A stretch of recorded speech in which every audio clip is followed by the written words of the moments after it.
네, 오늘 말씀의 제목은 내가 수고하여 첫 열매를 이런 말씀 제목 가지고 함께 말씀을 나누어 보고자 합니다. 우리 다 같이 한번 따라해 볼까요? 내가 수고하여 첫 열매를. 오늘 말씀을 통해서 하나님께서 이스라엘 백성을 어떻게 인도하셨고, 또 하나님께서 1년에 3번만은 꼭 하나님께 나와서 하나님 앞에 하나님을 뵈야 한다는 거죠. 그래서 그 절기의 시작이 뭐냐면 이스라엘 언어로 아빕월입니다. 아빕월. 우리 성도님들이 나중에 가면 니산월이라고 바뀌게 되죠. 니산월은 뭐냐면 바벨론 시대가 도래하면서부터 언어가 바뀌면서 그때부터는 니산월이라고 표현하는데, 출애굽할 때 그 이스라엘의 절기 이름은 아빕월입니다. 그래서 출애굽 한때가 기점이 되어서 첫 달이 되는 겁니다. 이스라엘의 절기가 첫 시작이 아빕월에서 시작합니다. 그래서 이 아빕월은 하나님께서 모든 것을 어떻게 보면 책임져 주신 달입니다. 그러니까 이스라엘 백성들은 오직 주님의 말씀만 의지해서 모세가 앞장서서 하나님의 말씀대로 그들을 이끌었고, 또 애굽에서 어떻게 보면 10가지 재앙이 임할 때까지도 그들의 마음이 완악해지고 변개하지 않은 것이 있었지만, 10가지 마지막 재앙까지를 경험하고 나서는 하나님 앞에는 어떻게 할 수가 없구나 하는 그 마음 때문에 그들이 자신들의 그런 보화와 폐물까지 주어서까지 가축까지 내어주면서까지 어서 나가라고 했다는 거죠. 그러면서 이스라엘 백성들이 가정 보면 겪는 것이 어떤 홍해가 바다가 갈라지는 그 역사입니다. 그러니까 오직 하나님만 믿고 의지하고 나왔는데 이스라엘 백성들이 떠나고 나서 애굽 왕 바로가 생각해 보니까 이거 잘못한 것 같다는 거죠. 10가지 재앙을 맞으니까 이제는 도저히 우리가 이렇게 하나님 말씀대로 안 하다 보면 우리 민족이 완전히 말살당하겠구나 하는 그런 위기감 때문에 결국은 이스라엘 백성들을 어서 나가라고 막 이렇게 전에는 막 못 나가게 하다가 이제는 어서 나가라고 막 등 떠미다시피 해서 내보내는 과정인데, 다시 생각해 보니까 이거 억울하다는 거예요. 지금까지 400년이나 430년 동안 그곳에서 노예 생활을 했던 민족인데 이렇게 그냥 보내긴 너무 안 된다는 마음이 들어서 군대를 내보내서 어떻게 다시 죽이든지 뭐 잡아들이든지 해서 다 그렇게 하는 그런 마음을 가지고 애굽의 군대가 막 뒤에서부터 막 따라오는 거예요. 먼지를 일으키면서 막 쫓아오는데 이스라엘 백성들의 마음이 어떻게 돼요? 편안하게 좀 나오는가 싶었더니까 하나님께서 이끄시는 데는 어디예요? 바다예요, 바다. 앞이 가로막히는 바다를 이끄십니다. 그런데 뒤에서는 막 흙먼지를 일으키면서 전차 부대가 막 애굽의 부대가 다시 자신들 잡으려고 쫓아오는 그런 형국이에요. 그럴 때 다시 막 아우성 치면서 하나님 앞에 막 때로는 원망도 나왔겠죠. 근데 모세가 하나님께 기도할 때에 바다가 갈라지는 역사가 있었다는 거죠. 그래서 우리가 이 바다의 역사를 보면 그냥 뭐 순식간에 그냥 쫙 갈라진 것이 아니에요. 보면 하루 동안에 그 동풍을 하나님께서 부르셔갖고 계속해서 갈라지겠다는 바다를. 그러니까 바닷물이 우리가 뭐 이렇게 쉽게 우리가 생각하는 것처럼 그런 바닷물이 아니잖아요, 그죠? 근데 그것을 갖다 동풍을 불어서 그냥 하루 종일 그냥 바로 세운다는 거예요. 바다를 양옆으로. 그리고는 이스라엘 백성들을 건너가게 했다고 하는 거죠. 그 수많은 이스라엘 백성들이 그 바다를 건너가면서 얼마나 벅찼겠어요. 지금까지 경험해보지 못했던 10가지 재앙도 보면 하나님께서 이스라엘 백성들에게 임하지 않겠지만 그냥 눈앞에서 바다가 갈라지는 역사를 바라보면서 이스라엘 백성들의 마음속에 하나님이 얼마나 위대하신 분인가를 깨달았을 겁니다. 그러고 나서 그들이 다 바다를 건너오고 나니까 어떻게 해요? 그때서야 애국 군대가 막 혼란스럽게 쫓아오다가 하나님께서 다 그것도 막으셨다는 거예요. 앞이 제대로 안 보이게 하고 그러다가 막상 그들 바다를 다 건너간 다음에 바다의 모습을 보니까 어때요? 지금 이스라엘 백성들이 막 다 건너가고 있다는 거죠. 그리고 애국 군대가 그 바다로 잡으려고 그 전차를 이스라엘 백성도 건너갔으니까 자신도 똑같이 건너가려고 그 바닷속으로 뛰어들었다고 합니다. 전차를 달리지. 칼과 창을 가지고. 그러나 이스라엘 백성이 다 건너온 다음에 어떻게 했어요? 하나님께서 다시 그 바다를 다시 닫으셨다고 합니다. 원래대로. 그래서 애국 군대가 그곳에서 그냥 순식간에 다 몰살하는 그런 결과를 빚었어요. 그래서 유적을 이렇게 찾아보면 지금도 그들의 어떤 바닷속에 있는 것들이 흔적들이 남아있다고 하는 거죠. 수장된 흔적들이. 그처럼 하나님께서 그들을 인도하셨다는 거예요. 그런데 이스라엘 백성들이 하는 것은 순종하는 것밖에 없었습니다. 그런데 하나님께서는 어떻게 보면 어려운 길로 이스라엘 백성들을 인도하셨다는 거예요. 왜 하나님께서 쉬운 길을 내버려 두고 왜 어려운 길로 인도하셨을까? 그러니까 처음 이스라엘 조상되는 아브라함 때부터 시작하면 아브라함은 그냥 그곳에서 가문이 들었을 때 그냥 애굽으로까지 나가는 길이 그냥 평탄한 길을 걸어갔어요. 그리고 예수님께서도 마찬가지로 나중에 애굽으로 피난할 때도 평탄한 길로 갔습니다.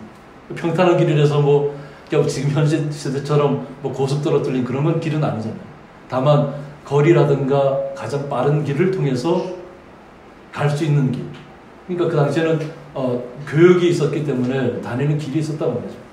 그러니까 낙타를 타든지 나귀를 타든지 어떤 교통수단을 통해서 그들이 움직이는 그 통로는 가장 가까운 길을 택했다고 하는 거죠.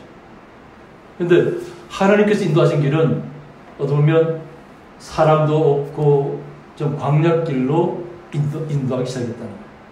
그러니까 하나님이 없으면 아무것도 할 수 없는 그런 것으로 하나님께서 이스라엘 백성들을 이끄셨다고 하는 거예요. 그러니까 가다 보면 마라의 쓴물도 마셔야 되는 그 상황이 와요. 그래서 이스라엘 그 시나이 반도를 가보면 지금도 그 우물터라고 해서 이렇게 있는데 그래서 그것을 순례하는 분들이 가는 곳이 있어요. 근데 그것은 지금 사용하지 못하는 우물이에요. 이것이 우물이라는 그 표준만 있고 그곳에서 있는 분들이 이렇게 순례여행을 오는 분들을 통해서 조금씩 이렇게 그것에 특별히 이렇게 얻을 것이 없어요. 농사 지을 것도 없고. 그런데 그 바닷가를 보면 어떤 모습이냐면 우리나라의 소나무 같은 나무들이 많아요. 그런데 우리나라 소나무는 좀 단단하잖아요. 그죠? 근데 그쪽 나무는 보면 소나무 모양은 소나무 모양인데 그렇게 단단하지가 않아요. 이렇게 뜯어진 데가 있어 보면 약간 뭐랄까 좀 부석부석한 느낌. 그런 느낌의 나무예요.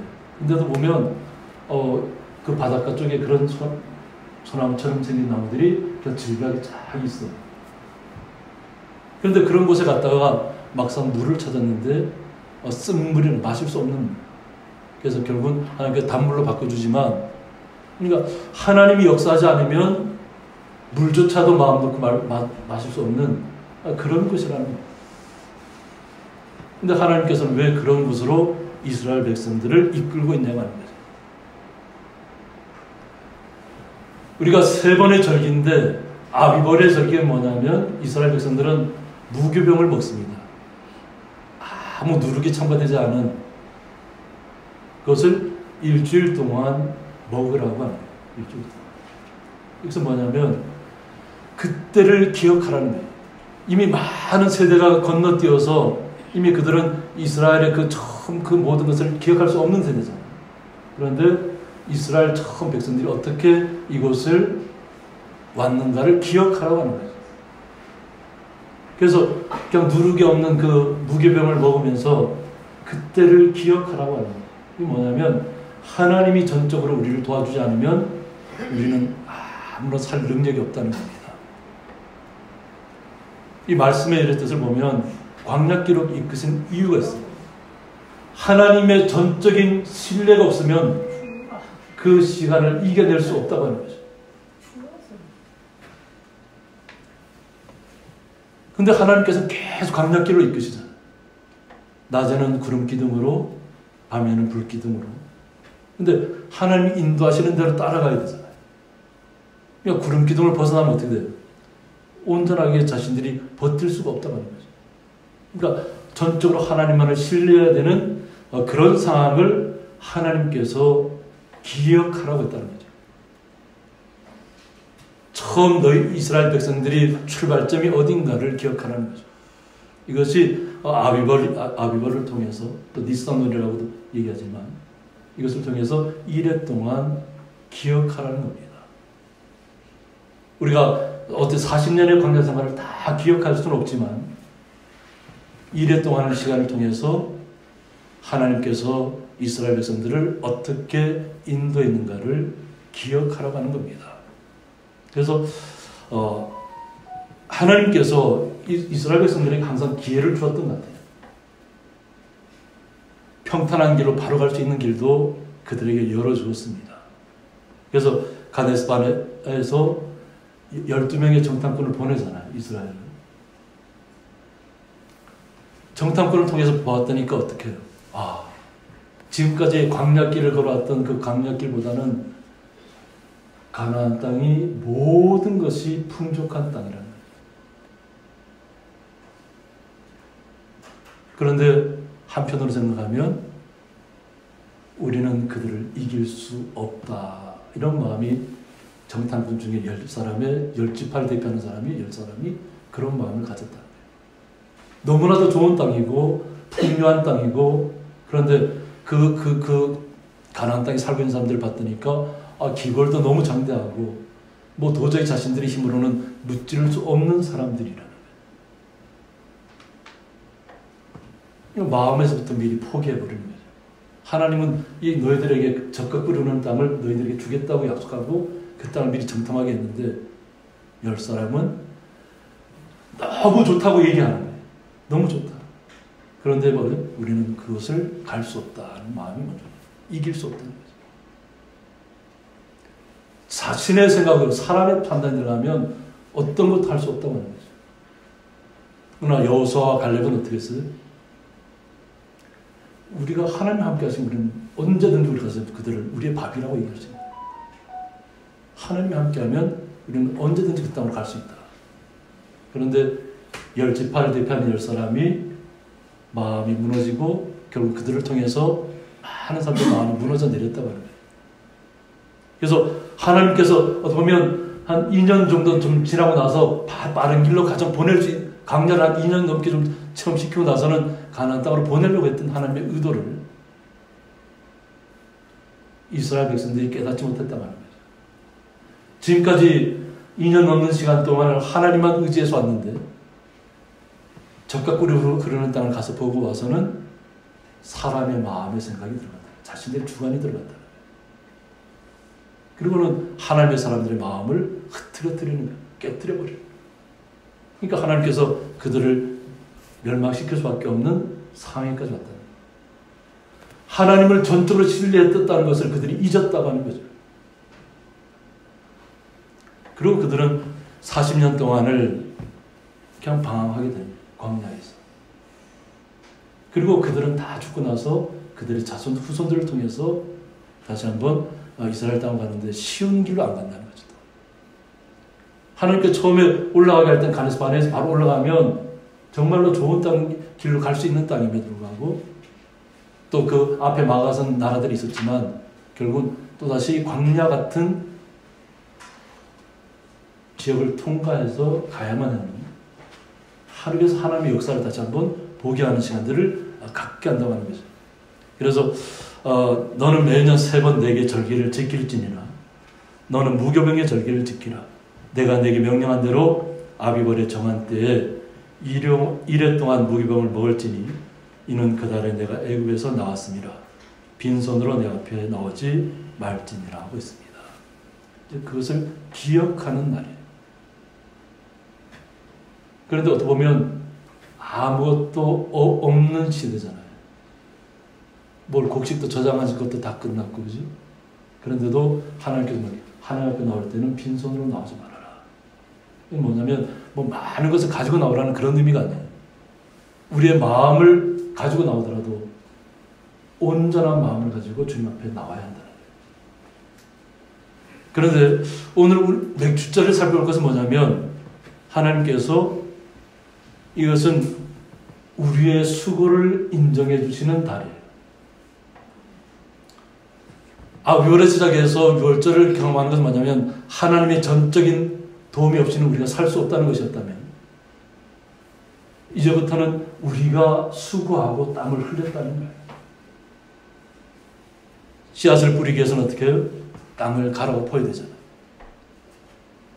그것을 자신들이 감당했다는 거예요. 땀을 흘렸고 자신들이 노력을 했고 그 어려운 시기들을 자신들이 하면서 어떻게 씨앗도 뿌리면서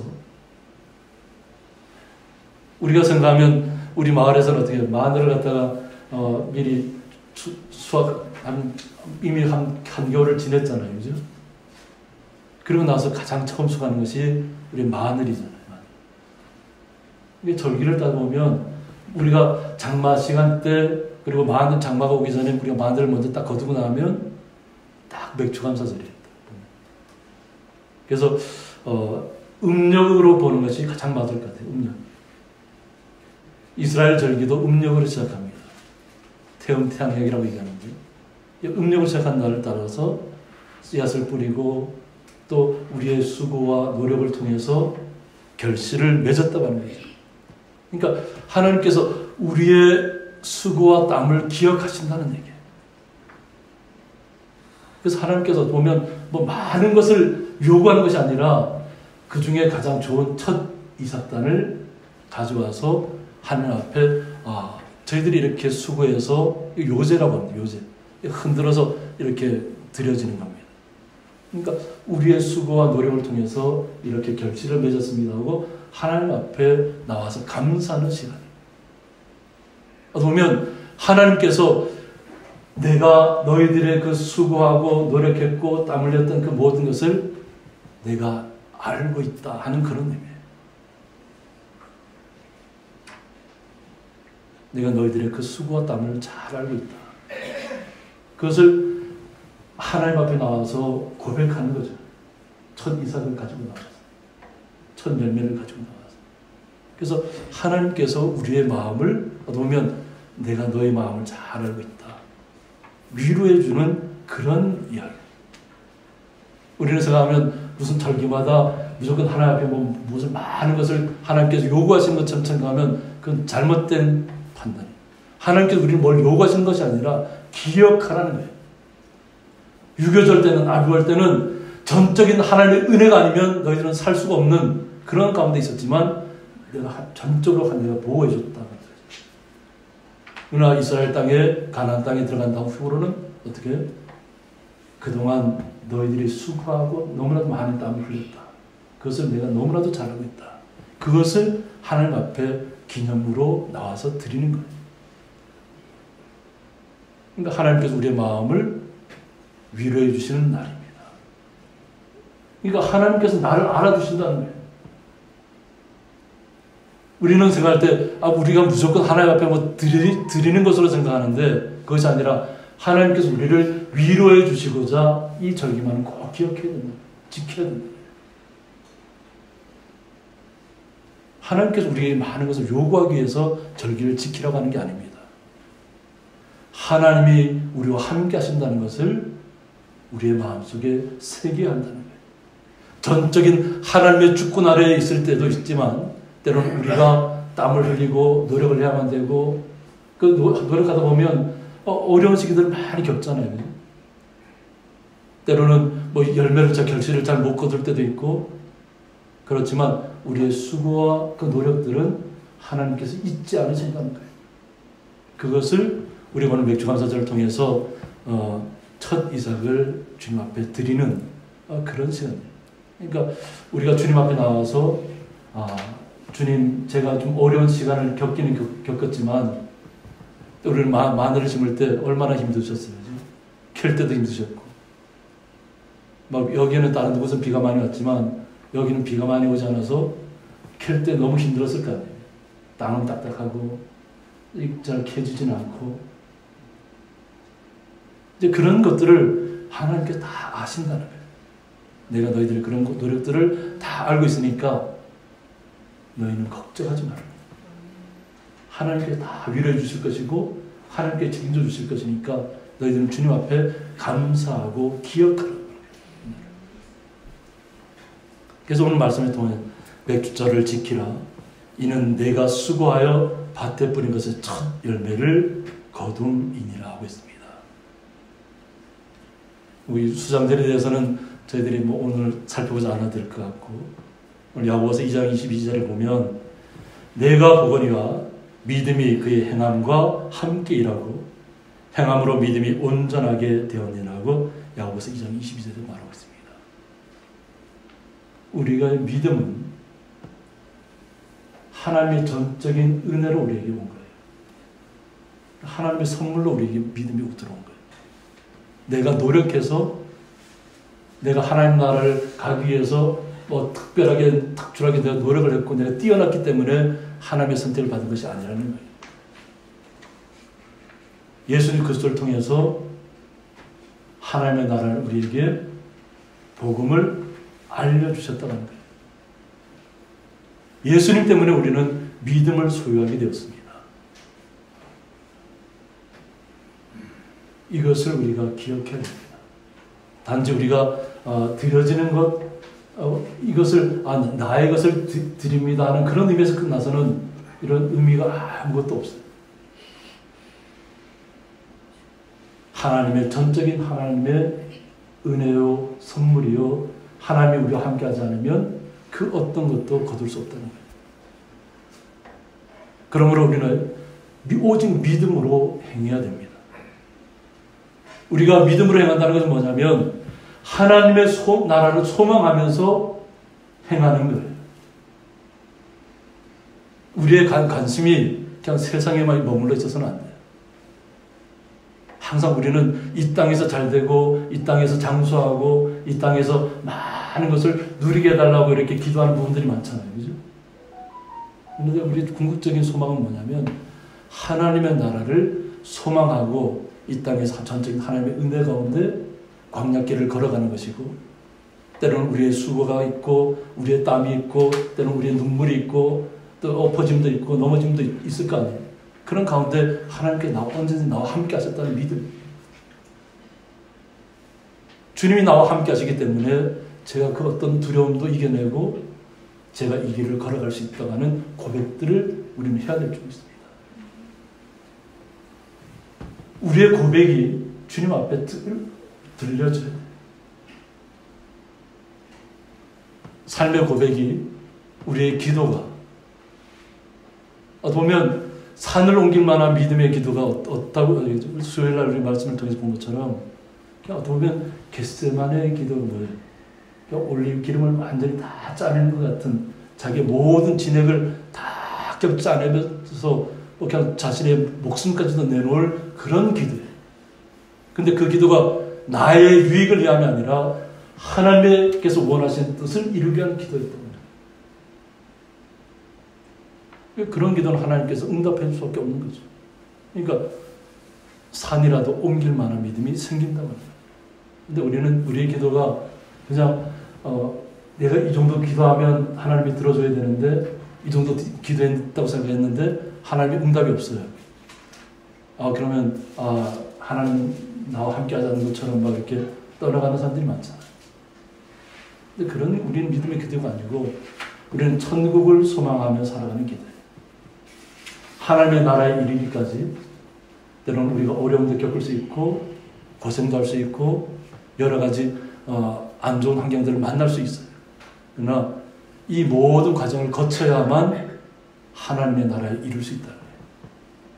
우리가 아무런 수고도 하지 아니하고 아무런 노력도 하지 아니하고 그냥 거저 하나님의 나라가 우리에게 오는 것은 아니에요. 전적인 하나님의 은혜도 있지만 때로는 우리의 이 땅에서 겪어야 하는 여러 가지 고난의 시간이 있다고 하는 거예요. 그 고난의 시간을 잘 하나님만을 의지해서 감사하면서 걸어가야 한다는 겁니다. 그래서 믿음으로 우리가 행해야 되는데, 내 모든 남자는 매년 3번씩 주 여호와께 보일지니라고 말씀하고 있습니다. 이스라엘 시대는 보면 숫자도 이렇게 인구를 셀 때도 남자 20세 이상 장년만을 이렇게 세웠을 숫자에 포함시켰습니다. 그래서 남자에 대한 역할이 많이 나오는데, 남자는 어떻게 매년 이 3번만은 잊지 말아야 된다. 절기를 지켜야 된다. 무교절도 지켜야 되고, 우리의 수고와 땀을 냈던 오늘 맥주 감사절도 지켜야 되고, 그리고 우리가 모든 결실을 맺을 때 그 결실을 다 한 다음에 수장절을 지키는데, 이것도 하나님을 기억하면서 지켜야 한다. 뭐냐면 하나님의 은혜 아니면 살 수 없다는 고백이에요. 하나님의 은혜 아니면 나의 나 된 것은 다 하나님의 은혜라는 고백이 우리 삶 속에서 나와야 됩니다. 그래서 야고보서 1장 12절에 보면 시험을 참는 자는 복이 있나니 이는 시련을 견뎌낸 자가 주께서 자기를 사랑하는 자들에게 약속하신 생명의 면류관을 얻을 것이기 때문이라고 말씀하셨습니다. 우리가 걸어가는 길이 결코 쉽지 않은 길입니다. 그러니까 주님께서 그걸 다 알고 계시다는 거죠. 근데 그러한 길을 갖다가 그냥 참지 못하고 뛰쳐나가서는 안 된다. 하나님께서 다 기억하시고 있고 다 아신다고 하는 거죠. 그러니까 어떤 어려움이 다가올 때마다 하나님께서 나를 지켜주실 것을 확신하셔야 됩니다. 나를 보호하실 것, 궁극적으로 내가 하나님께서 나를 하나님 나라까지 나를 책임지시고 이끌어 가실 것을 우리는 믿는 믿음이에요. 그래서 어떤 시험이 오더라도 그것을 참아낼 수 있어야 합니다. 시련을 견뎌낸 자가. 그러니까 주님의 사람들이 시련을 많이 겪을 것을 이야기하고 있어요. 주님의 나라에 이르는 것이 오직 주님만을 바라보고 주님만을 신뢰하고 이 땅의 어떤 세상적인 낙을 원하지 아니하고 주님만을 붙잡고 간다는 일이 결코 쉬운 일이 아니라는 겁니다.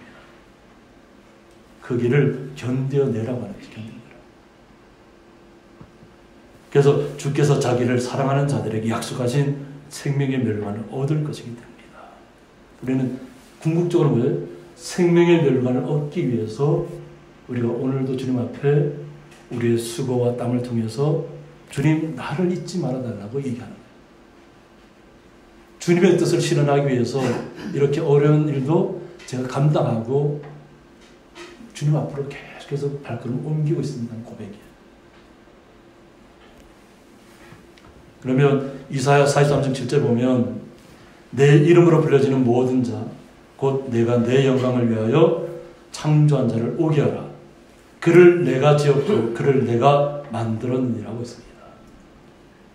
주님의 이름으로 불려지는 모든 자, 주 예수 그리스도를 통해서 우리를 구원하셨잖아요. 주님께서. 예수님께서 하신 얘기가 뭐냐면 궁극적으로 하나님의 나라의 모든 하나님의 사람들을 데리고 가기 위해서 자신이 죽음을 맞이한다고 하는 거예요. 단지 눈에 보이는 이스라엘 그 시대의 상황을 내가 왕으로서 군림하기 위해서 하는 것이라면 그 당장이라도 하늘의 군대를 보내서 다 멸망시켰을 것이라는 거예요. 그런데 그렇게 하지 않으신다는 거예요. 그렇게 하실 수 있는 권세가 있고 능력이 있지만 그걸 행사하지 않는다는 거예요. 그 행사하지 않는다는 게 누구를 위해서요? 하나님의 자녀들을 위해서 자신이 고통 속으로 죽음 속으로 들어가신다고 하는 거예요. 그래서 하나님의 나라를 우리에게 주신 겁니다. 내가 내 영광을 위해 창조한 자를 오게 하라. 하나님의 영광을 위해서 우리를 창조했다고 하는 거예요. 그러니까 우리 성도님 한 분 한 분이 하나님의 창조물이라는 거예요. 그러니까 제가 항상 우리의 신분에 대해서 잠깐 얘기하잖아요. 그냥 세상의 기류에 흔들리는 그런 사람이 되어서는 안 된다. 세상이 그냥 다 무너질 것처럼 나에게 다가온다 할지라도 우리에게는 뭐가 있어요? 하나님의 나라가 존재한다는 거예요. 그러므로 그 어려움들, 시련들 다 오직 주님만을 신뢰하시고 이겨내시라는 거예요. 그래서 네 가지 여건 그를 내가 만들었다고 말씀을 통해서 이야기하고 있습니다. 이사야 2장 20절에 보면 너희는 인생을 의지하지 말라고 말씀하셨어요. 우리는 오직 주님만을 신뢰해야 됩니다. 우리의 인생을 의지하면 우리가 얼마큼 오래 살 수 있을까요? 창세기에 나오는 것처럼 960 몇 세까지 한번 살아볼까요, 우리? 그것이 소원인가요? 우리의 육신을 통해서?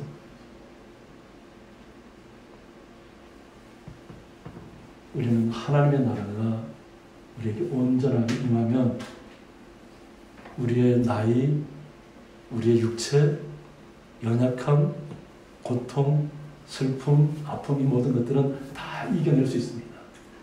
하나님께서 우리에게 주시기로 약속한 것들이에요. 우리의 목표가 우리의 눈에 보이는 세상에 있어서는 안 될 줄 믿습니다.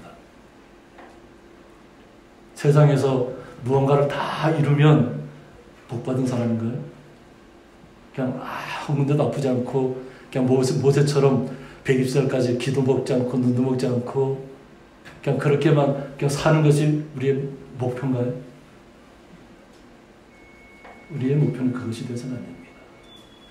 우리의 육체의 부귀영화를 누리기 위해서 우리가 사는 것이 아니고 하나님의 나라에서 주님과 함께 영원토록 사는 것이 우리의 목적이에요. 그러므로 우리의 인생을 의지하지 마시기 바랍니다. 그래서 그의 호흡은 코에 있나니 새말 가치가 어디 있느냐. 그러니까 한순간에 우리의 호흡을 거둬가면 그러니까 우리의 육체의 생명은 사라지고 없는 거죠. 그러니까 우리가 너무 육체의 어떤 우리의 몸, 어떤 내 주위에 나를 위한 것에 너무 투자하지 마시기 바랍니다. 나를 지키시는 분이 누구예요? 주님이시라는 것을 기억하시기 바랍니다. 나를 보호하시는 분도 주님이시라는 것을 기억하시기 바랍니다. 나를 영원한 하나님의 나라에까지 이끌 분이 누구예요? 주님이라는 것을 기억하셔야 돼요. 절기를 지키라는 것이 하나님 앞에 나와서 우리가 뭐 많은 것을 드리면 하나님께서 너 참 잘했다 이렇게 받으신다는 그 의미가 아니라 전적인 하나님을 신뢰하고 이 땅에서 때로는 고통도 받고 수고도 하고 땀 흘린 것을 다 주님께서 아신다는 거예요. 내가 너를 잘 안다는 거예요. 그러니까 너는 걱정하지 말고 오직 주님만을 신뢰하고 주님의 나라만을 소망하라는 거예요. 그냥 아무런 가치 없는 너무 우리의 보이는 인생에다가 너무 모든 것을 다 걸지 말라는 거예요.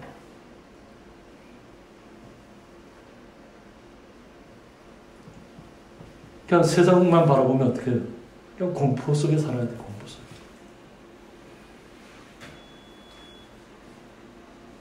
그냥 우리가 보면 뭐 홍수가 나서 우리나라는 좀 그런 게 없지만 뭐 일본도 그렇고 좀 뭐 한순간에 그냥 사라져버린 사람들이 너무 많아요. 미얀마는 옥강산에서 산사태가 나서 그냥 거기에 뭘 하러 갔어요? 옥을 구하기 위해서 그냥 노천광산이라는 게 그러니까 옥을 구하기 위해서 간 거예요. 따지고 보면 거기서 뭐 자신들이 그걸 얻어야만 북이 있다고 생각하니까 그것이라도 찾으러 갔는데 우리 한순간에 다 사라져버리고 없잖아요. 지금 중국도 지금 뭐 홍수가 나서 그냥 수문을 열고 이러잖아요. 지금.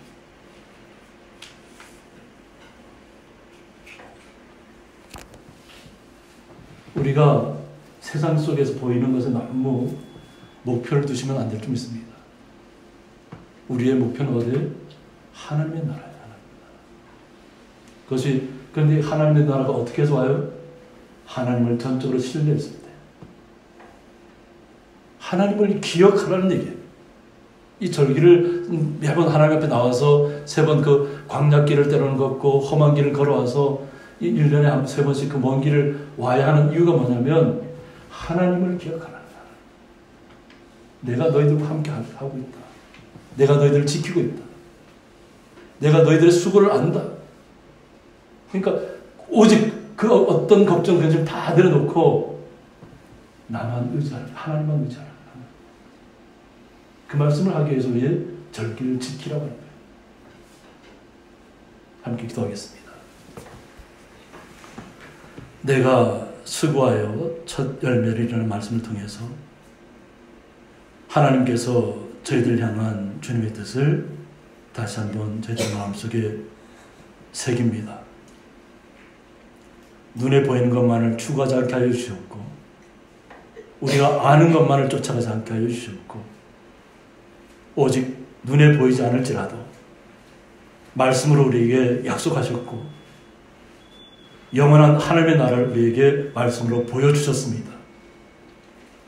오직 그 나라만을 소망하며 이 땅에서의 모든 시련과 고통스러운 시간들, 아픔의 시간들, 연약한 시간들 오직 주님만을 신뢰함으로 이겨내게 하여 주옵소서.